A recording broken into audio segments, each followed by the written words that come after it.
Tito Enrico! Pasalubong ako para sa inyo. Thank you po, Tito Enrico! Gusto mo to? Opo! Oh, wala bang thank you?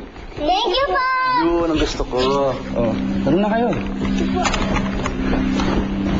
Ang ganda nito, ang ganda. Buksan mo na. Okay na.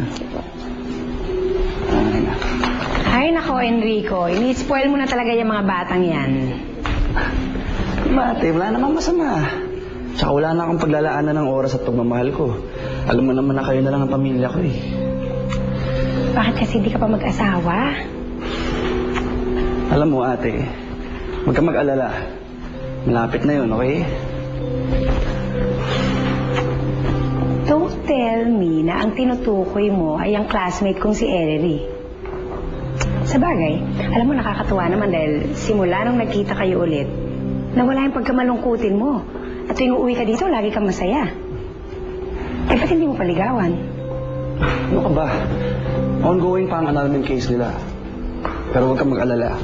Sa oras na ma-approve ang annulment nila, hindi na ako magdadalawang isip na ligawan ko siya. You really like her.